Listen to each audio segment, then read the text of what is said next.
Foreign కోడలు పేద అత్త. అంపన్నపాడు అనే ఊరిలో కాంతం అనే ఇల్లాలు ఉంది. తన భర్త చనిపోయాక తనకంటూ ఉన్న ఒక్కగొనొక్క కొడుకుని ఎంతో కష్టపడి చదివించి విదేశాలకి పంపింది. అలా కొడుకు విదేశాల్లో ఉండటం వల్ల ఇక ఆ తల్లి ఒక్కతే ఈ మారుమూల పల్లెటూర్లో ఉంటుంది. తన కొడుకు విదేశాల్లో స్థిరపడి అక్కడే పెళ్లి చేసుకున్నాడు. ఇక అతను ఇక్కడికి రాడు అని ఎవరిద్వారానో తెలిసి చాలా ఏళ్లుగా ఆ తల్లి ఏడవని రోజంటూ లేదు.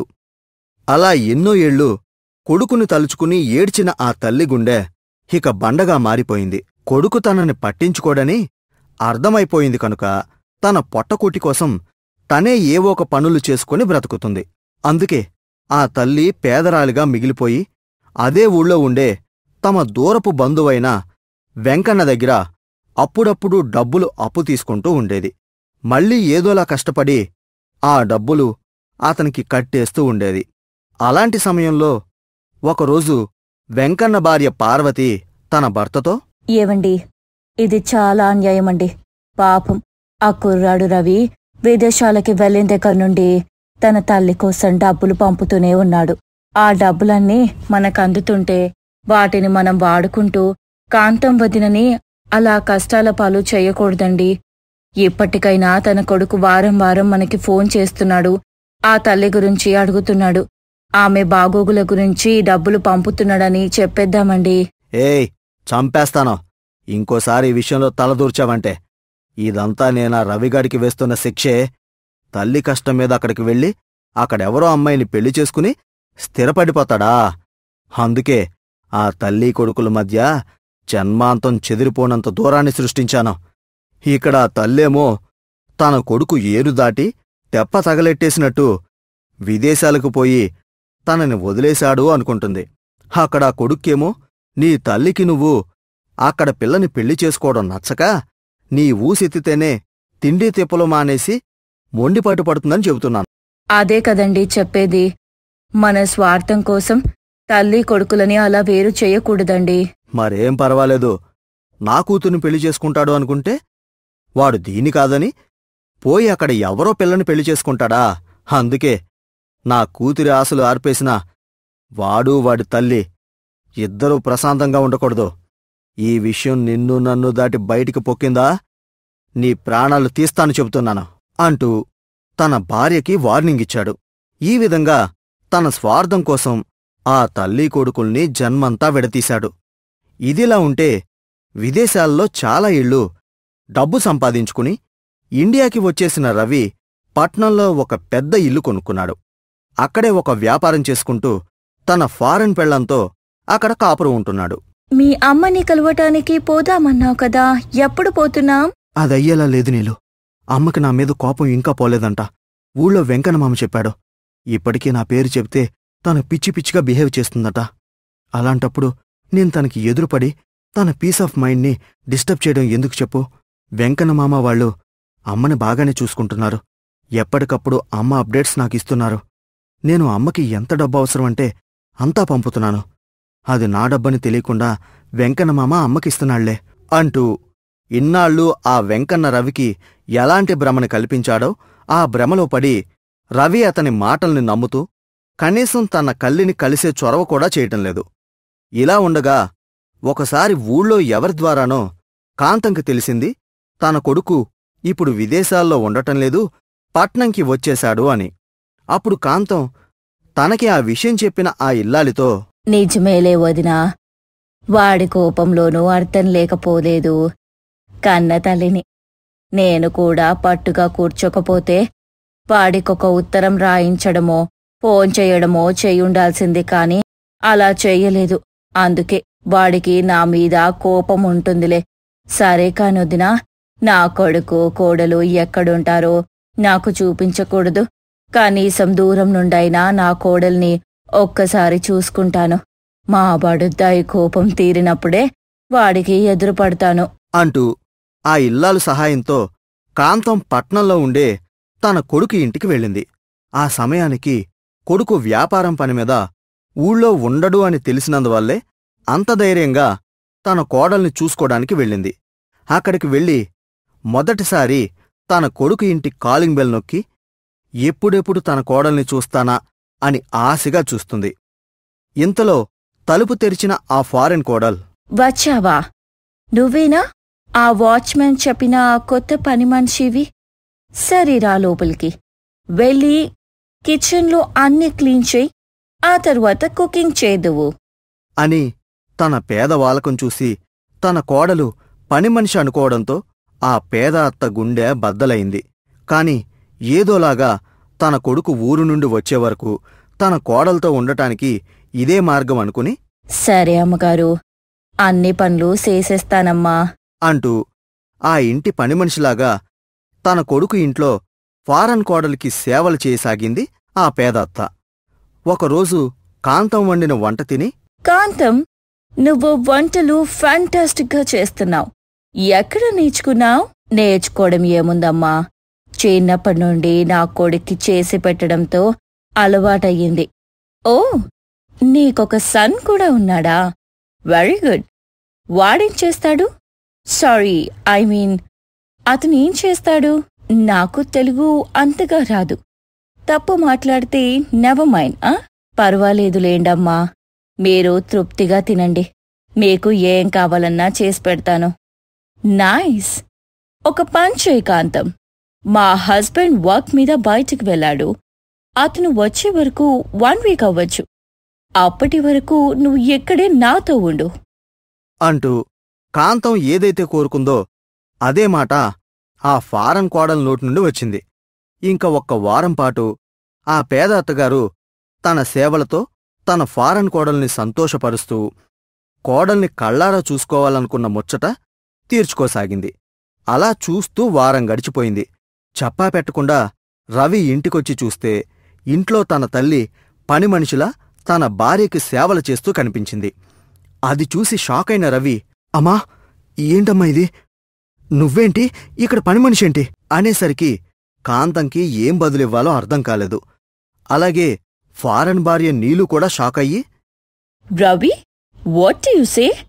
ఈ పని మనిషి మీ అమ్మనా? స్టాప్ ఇట్ నీలు, అమ్మని పనిమనిషి అంటావేంటి? చెప్పమ్మా, అసలు నువ్వు పనిమనిషిగా రావడమేంటి? అసలు నువ్వు ఇలా ఉన్నావేంటి? నీకోసం వెంకన్నమామకి ప్రతిసారి డబ్బు పంపుతున్నాను. ప్రతి వారం నీ గురించి అడిగి తెలుసుకుంటూనే ఉన్నాను. నీకు నా మీద పీకల వరకు కోపం ఉందని చెప్తున్నాడు. నిన్న కూడా మామతో మాట్లాడితే అదే చెప్పాడు. Ravi, stop it. నువ్వు క్యాంప్ వెళ్ళిన తరువాత ఈవిడ మేడ్గా జాయిన్ అయ్యింది. We both went outside అనేసరికి అటు కాంతంకి కాని ఇటు రవికి కాని అసలు ఏమీ అర్థం కాలేదు. కాని ఒక్క విషయం వాళ్ళకి క్లారిటీ వచ్చింది. ఇన్నాళ్ళు ఈ తల్లి మీద ఆ కొడుక్కి కాని ఆ కొడుకు మీద ఈ తల్లికి కాని ఏ విధమైన కోపతాపాలు లేవు. అవన్నీ కేవలం ఒక స్వార్థం కోసం ఆ వెంకన్న సృష్టించినవే అని. అప్పుడు కాంతం, అవన్నీ పక్కన పెట్టరా రవి. ఎవరో ఏదో చెప్తే మాత్రం నువ్విన్నాళ్ళు కన్నతల్లికి దూరంగా ఉండటం సరైన పని అంటావా? నువ్వు ఏ పరిస్థితుల్లో అక్కడ పెళ్లి చేసుకున్నావో నాకు తెలీదు, కాని పెళ్ళయ్యాక ఒక్కసారైనా కోడలి పిల్లని ఇంటికి తీసుకురావాలని అనిపించలేదా? అసలు ఊర్లో ఆ వెంకన్న తప్ప మరో మనిషి లేడా నా బాగోగులు తెలుసుకోవడానికి? అంటూ తల్లి అడిగిన ఏ ప్రశ్నకి ఆ కొడుకు దగ్గర జవాబులేదు. అలాగే తను కూడా కొడుకు విషయంలో అనవసర పట్టుదల పట్టుకుని కూర్చున్నానని తను కూడా రియలైజ్ అయ్యింది. అప్పుడు ఆ ఫారెన్ కోడలు తన పేద అత్తతో, అత్తయ్య, నన్ను ఎక్స్క్యూజ్ చేస్తారు కదూ. మీరు పని మనిషి అనుకొని ఎన్ని రోజులు మిమ్మల్ని పేరుతో పిలిచాను, అన్ని పనులు మీతో చేయించాను. Really I'm very sorry. దాందేముందిలే అమ్మా, నువ్వు విదేశాల్లో పుట్టి పెరిగి కూడా సాటి మనుషుల పట్ల ఇంత మంచితనం చూపటం బాగుంది. నీలాంటి మంచి పిల్లని నాకు కోడలిగా తెచ్చాడు చూడు. వీడు చేసిన పనుల్లో ఇదొక్కటే సరైన పనమ్మా అంటూ ఇంక తన ఫారెన్ కోడల్ని దగ్గరికి తీసుకుంది. ఆ తర్వాత వెంకన్న చేసిన మోసాన్ని ఊరు పంచాయతీలో పెట్టి నిలదీశారు. ఆ తర్వాత అత్తగారి పేదరికం పారిపోయింది. ఫారెన్ కోడలు అత్తగారితో కలిసి ఆ పల్లెటూర్లో కాపురం పెట్టేసింది. మొత్తానికి కాంతం కుటుంబంలో అప్పటి వరకు ఉన్న కలతలన్నీ ఆ తర్వాత తీరిపోయాయి. కాంతమ్మ కొడుకైన రాహుల్కి ఒక పేద అమ్మాయిని పెళ్లి చేసుకోవాలని ఉండేది. కాని ఆ ఆలోచన మాత్రం తన చెల్లి అయిన దివ్యకి ఏమాత్రం ఇష్టం లేదు. అమ్మా, ఇప్పుడేమైంది చెప్పు? మనకి ఎంత ఆస్తుంది చాలదా? మనం ఇంతకంటే గొప్పింటి నుండి అమ్మాయిని తెచ్చుకుంటే మన సంపద ఇంకాస్త పెరుగుతుంది, అంతే కదా? అదే మనం ఒక పేదమ్మాయిని కోడలుగా తెచ్చుకుంటే తనకి ఒక మంచి జీవితం ఇచ్చిన వాళ్ళమవుతాం. అన్నయ్య, మనం ఇప్పుడు ఇంత సంపాదించి ఎవరికో ఏ పేద అమ్మాయికి మంచి జీవితం ఇవ్వాల్సిన అవసరం ఏముంది చెప్పు? అయినా రేపొద్దున నేనొక పేద అమ్మాయిని నా వదినగా అందరికీ ఎలా చెప్పుకోగలను? దివ్యా, నువ్వు చెప్పుకోకు, కాని నేను చెప్పుకుంటాను. మీరు ఒప్పుకున్నా ఒప్పుకోకపోయినా నేను పేదింటి అమ్మాయినే పెళ్లి చేసుకుంటాను.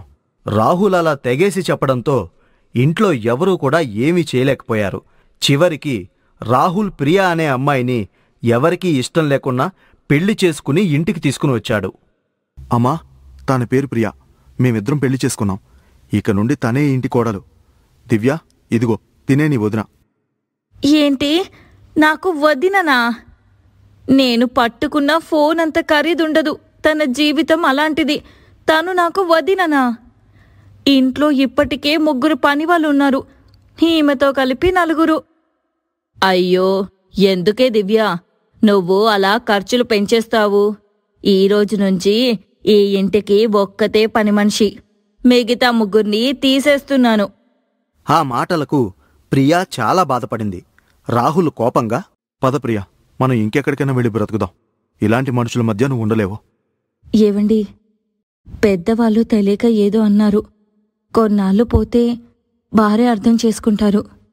రాహుల్ ఇంట్లో ఉన్నంతసేపు ప్రియని ఎవరూ కూడా ఏమీ అనేవారు కాదు. కాని ఒక్కసారి రాహుల్ ఇంట్లో నుండి బయటికి వెళితే పాపం ప్రియని చాలా బాధ పెట్టేవారు. ఒకరోజు దివ్య తన ఫ్రెండ్స్ని తీసుకుని ఇంటికొచ్చింది.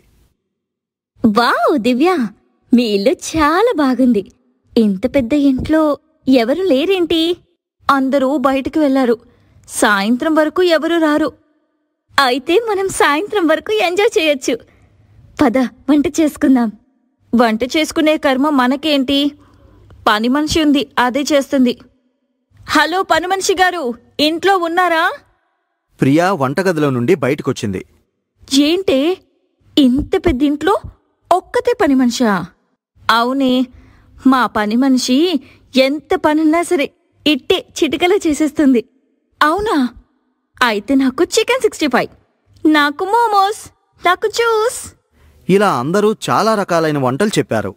ఇదిగో, అన్నీ విన్నావు కదా, వెళ్ళి ఇవన్నీ చేసి తీసుకోన్రా. ప్రియా ఏమీ మాట్లాడకుండా వంటగదిలోకి వెళ్లి వంటలన్నీ చేసి తీసుకొచ్చి అందరి ముందు పెట్టింది.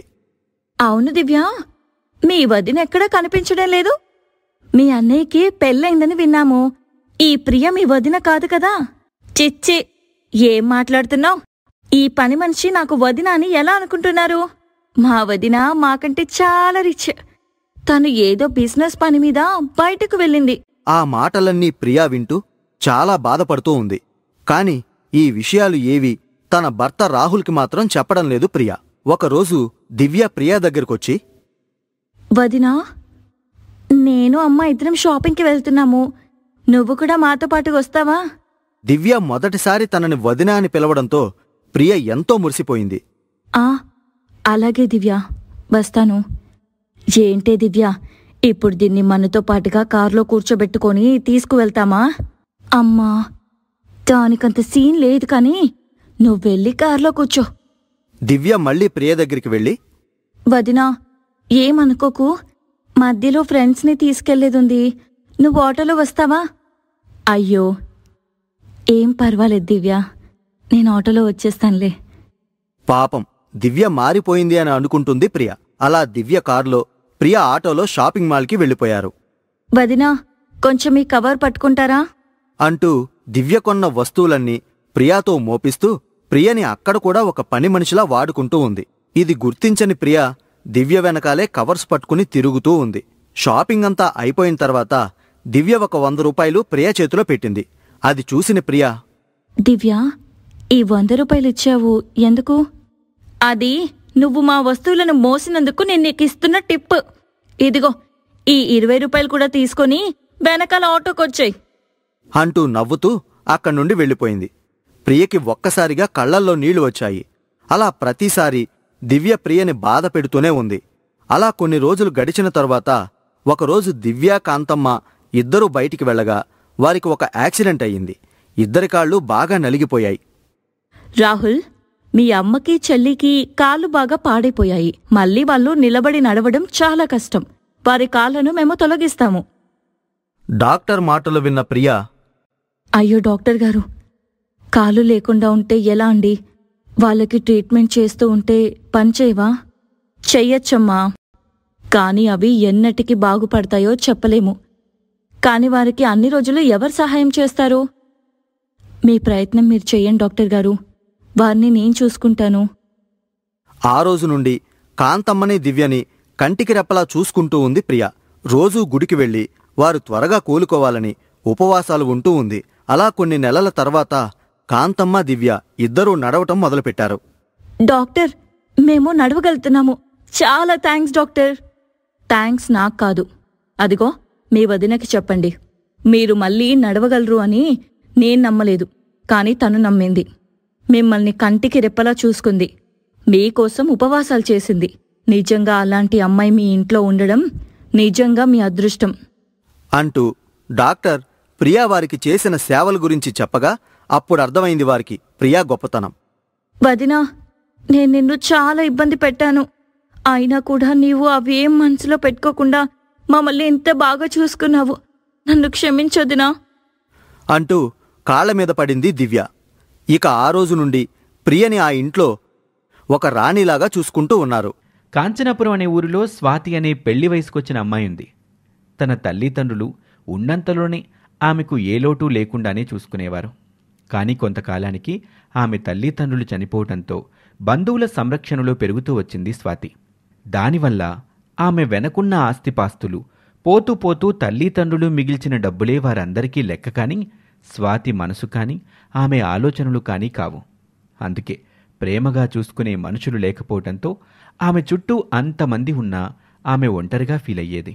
ఒకసారి ఆమె ఒక్కగానొక్క ఫ్రెండ్ స్వాతితో ఇలా అంటుంది. స్వాతి, ఎందుకే అలా బాధపడతావు? త్వరలో ఏదో ఒక సంబంధం చూసి నీకు పెళ్లి చేసి పంపించేస్తారు కదే, అప్పుడు ఈ నరకం నుండి బయటపడిపోతావులే అని తన స్నేహితురాల్ని ఓదార్చింది. అప్పుడు స్వాతి ఇలా బదులిస్తుంది. అమ్మా నాన్న పోయాక అసలు నాకు ప్రేమంటే ఎలా ఉంటుందో కూడా తెలియకుండా పోయింది. వీళ్ళందరూ నన్ను కనీసం మనిషిలా కూడా చూడరే. అలాంటిది ఇప్పుడు నన్ను వదిలించుకోవడానికి సంబంధాలు చూస్తున్నారే కానీ నా మీద ప్రేమతో కాదు, నేను బాగుండాలనే ఉద్దేశంతో కాదు. అలాంటప్పుడు నా జీవితం అక్కడ అత్తగారింట్లో మాత్రం ఎలా బాగుంటుంది చెప్పు? ఇన్నాళ్ళు నాకేమున్నా లేకపోయినా కనీసం వచ్చే భర్త అయినా ఏ లోటు లేకుండా ఆనందంగా చూసుకునేవాడు రావాలి దేవుడా అని మొక్కుకునేదాన్ని. కానీ ఇప్పుడు ఆ ఆశ కూడా చచ్చిపోయింది. వీళ్ళ తీరు చూస్తుంటే చివరికి ఏ రెండో పెళ్ళోడికైనా కట్టబెట్టేసేలా ఉన్నారు అంటూ బాధపడింది. అలా స్వాతిని ఓదార్చిన ఆ ఫ్రెండ్ కూడా తన భర్తకి వీసా రావటంతో ఆమె యుఎస్కి వెళ్ళిపోయింది. దాంతో తనని పట్టించుకునేవారు, ప్రేమగా పలకరించేవారు లేక స్వాతి ఒంటరిదైపోయింది. అలాంటి సమయంలో ఆమెకు ఒక సంబంధం రావటంతో పక్కూర్లో ఉండే సుగుణమ్మ కొడుకుతో స్వాతికి పెళ్లి జరిగింది. దాంతో బంధువులందరూ చేతులు దులిపేసుకుని ఎవరి దారిన వాళ్లు వెళ్ళిపోయారు. స్వాతి కాపురం సజావుగా సాగుతుంది. ఒకసారి జ్వరంతో బాధపడుతున్న స్వాతి పనులు చేస్తూ ఉండడం గమనిస్తాడు ఆమె భర్త. స్వాతి, ఏంటిది? ఒళ్లంతా అలా కాలిపోతుంటే నువ్వు రెస్ట్ తీసుకోకుండా పనులు చేస్తున్నావు? అప్పుడు స్వాతి ఇలా బదిలిస్తుంది. ఏం పర్వాలేదులేండి, నాకిలా ఉన్నప్పుడు కూడా పనులు చేసుకోవడం అలవాటే. చాలే ఊరుకో స్వాతి, నిన్ను ఎంతో ఇష్టపడి చేసుకుంది నువ్విలా బాధపడుతుంటే చూస్తూ ఊరుకోవడానికా? లేదు, జ్వరం తగ్గే వరకు నువ్వు మంచం దిగడానికి వీలేదు. అమ్మా, ఇలా రావే ఓసారి అని తనకొచ్చిన ఆ జ్వరానికే తనని అంత కేరింగ్గా చూస్తున్న భర్తని చూసి తను కలగన్నది అలాంటి జీవితమే కదా అనుకుంది స్వాతి. అందుకే తన మనసులో ఇలా అనుకుంటుంది. దేవుడా, ఎలాంటి ఇంట్లో నన్ను పడేస్తావో అనుకున్నాను, కానీ చక్కటి మనసున్న భర్తని, నా మీద ఎంతో ప్రేమున్న భర్తని ఇచ్చావు అని దేవుడికి కృతజ్ఞతలు చెప్పుకుంది. ఇంతలో అత్తగారు అక్కడికొచ్చింది. ఏమ్మా స్వాతి, ముందే చెప్పాలి కదా, ఇది నీ ఇల్లు కాదా, మేము నీ వాళ్ళం కాదా అంటూ ఆ కోడలికి నయమయ్యే వరకు చాలా బాగా చూసుకుంది అత్తగారు. ఈ విధంగా తన భర్త కారణంగా తన అత్త కూడా తనని అంత ప్రేమగా చూసుకుంటుంది అనుకునేది స్వాతి. అలా రోజులు గడుస్తున్నాయి. భర్త ప్రేమ తనకి మాత్రమే సొంతం అనుకుంటూ బ్రతికేస్తూ ఆనందంగా ఉంది స్వాతి. కానీ ఒకసారి తన తల్లి విషయంలో స్వాతి ఏదో పొరపాటు చేసినందుకు ఆ భర్త కాస్త స్వాతి మీద కేకలేస్తూ ఇలా అన్నాడు. స్వాతి, బుద్ధుందా లేదా నీకు? అమ్మకి టైంకి మందులు ఇవ్వకపోతే ఎలా? అమ్మ మందులు ఈ పూటతో అయిపోయాయి. ఇప్పుడు నేను చూశాను కాబట్టి సరిపోయింది. లేదంటే రేపటికి అమ్మ వేసుకోవడానికి మందులు ఉండేవే కాదు. ఇంటి కోడలంటే అన్నీ చూసుకోవాలి. నీకు ఇప్పుడే చెప్తున్నాను, అమ్మ విషయంలోనూ తన ఆరోగ్యం విషయంలోనూ తేడా వస్తే మాత్రం ఊరుకోను అని భర్త వార్నింగ్ ఇచ్చేసరికి స్వాతికి షాక్ తగిలినట్టయింది.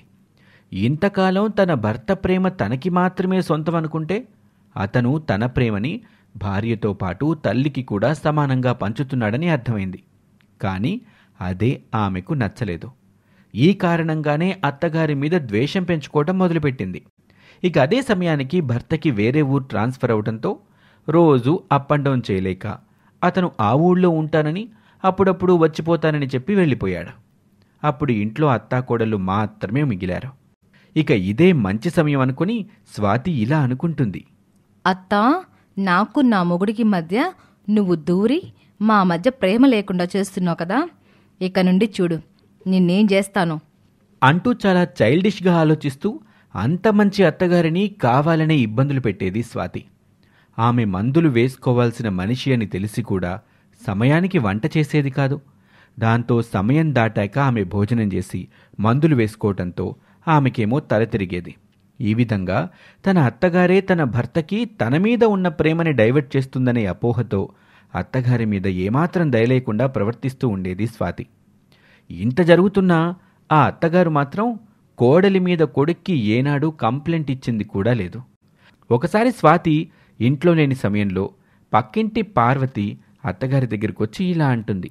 వదినా, ఏంటిది రోజురోజుకు నువ్వు ఇలా అయిపోతున్నావు? ఏ, నీ కోడలు నిన్ను సరిగా చూసుకోవట్లేదా? కొడుకు దగ్గరున్నప్పుడు ఎంత చలాగ్గా ఉండేదానివి, అలాంటిది ఇప్పుడు చూడు ఎలాగైపోయావో. నేను వెంటనే ఈ విషయాన్ని నీ కొడుకు చెప్పేస్తానుండు అని ఫోన్ చేయబోతుంటే అత్తగారు ఆపి ఇలా అంటుంది. ఆగొదినా, అంత పని చేయబాక. కోడలి పిల్ల చిన్నపిల్ల, పైగా ఒంటరిగా పెరిగిన పిల్ల కదా, అందుకే ఈ ఇంట్లో సర్దుకోవడానికి కొంత సమయం పడుతుందిలే. ఈ విషయం వాడికి చెప్పావంటే వాడు ఆ మీద కోపడతాడు. వాళ్ళిద్దరి మధ్య గొడవలు అవుతాయి, కాపురం చెడిపోతుంది. అందుకే వదిలే వదినా, మెల్లగా ఆ పిల్ల తెలుసుకుంటుందిలే అని పెద్ద మనసుతో కోడలు చేస్తున్న అంత దయలేని పనిని కూడా క్షమించేస్తుంది ఆ అత్తగారు. అలా అత్తగారిని సాధిస్తూ భర్త వచ్చినప్పుడు మాత్రం నటిస్తూ స్వాతి శాడిస్ట్లా తయారైపోయింది. ఒకరోజు మధ్యాహ్నం భోజనం చేసి పడుకున్న స్వాతి దగ్గరికి ఆమె తల్లి తండ్రి ఇద్దరూ వచ్చి కోపంగా ఇలా అంటున్నారు. చూడు స్వాతి, ఇన్నాళ్ళు నువ్వు మంచితనంతో నీ కాపురాన్ని నిలబెట్టుకుంటావనే ఆశ ఉండేది మాకు. కానీ రాను రాను నీ తీరు చాలా దుర్మార్గంగా ఉంది. నీ అదృష్టం బావుండి అంత మంచి భర్త, ఇంత చక్కటి అత్తగారు దొరికితే నీ బుర్రలేనితనంతో అత్తని కష్టాల పాలు చేసి నీ కాపురం మీదకి తెచ్చుకుంటున్నా. అవును స్వాతి, మీ అత్తగారు మంచిది కనుక ఇంకా నీ కాపురం బాగుంది. అదే ఆమె నీలాగే ఆలోచిస్తే నీ పరిస్థితి ఏంటో ఊహించుకో. ఏదో ఒక రోజు నువ్వు నీ అత్తని ఎలా చూస్తున్నావో అల్లుడికి తెలుస్తుంది. అప్పుడు నువ్వు రోడ్డును పడాలి, గుర్తుపెట్టుకో. ఈ రోజు వరకు నీ కాపురాన్ని కాపాడుతున్నది నీ తెలివితేటలు కాదు, నీ అత్తగారి దయ అని చెప్పటంతో మధ్యాహ్నం నిద్రపోతున్న స్వాతి ఉలిక్కిపడి నిద్రలేచింది. ఏంటి ఇదంత కాల? ఎప్పుడు లేనిది అమ్మా నాన్న కలలో ఇంత కోపడ్డారంటే నేను మరీ టూ మచ్గా చేస్తున్నానా? అయినా నిజమే కదా, అత్తయ్య గారు నన్ను ఏదైనా చెయ్యాలనుకుంటే ఒక్క మాట ఆయనకి చెప్తే సరిపోయేది. కానీ ఈ వయసులో ఆమెకి సరైన తిండి పెట్టకుండా, సమయానికి పెట్టకుండా మందులు వాడిస్తూ నేను శాడిస్ట్లా చేస్తున్నాను అని వెంటనే వెళ్ళి అత్తగారి కాళ్ల మీద పడి క్షమాపణ కోరింది. అప్పుడు కూడా అత్తగారు పెద్ద మనసుతో కోడల్ని క్షమించింది. ఇక ఆ తర్వాత నుంచి స్వాతికి కేవలం భర్త ప్రేమ మాత్రమే కాదు, తల్లిలా చూసుకునే అత్తగారి ప్రేమ కూడా దొరకటంతో ఇంతకాలం తను ఎంత పొరపాటుగా ఆలోచించిందో స్వాతికి అప్పుడు అర్థమైంది. ఈ విధంగా ఒక దయలేని కోడలు దయగల తన అత్తగారు చూపే ప్రేమ వల్ల తన తప్పుని తాను తెలుసుకుంటుంది. ఇది వాల్టి స్టోరీ. మరొక స్టోరీలో మళ్ళీ కలుద్దాం. నమస్తే.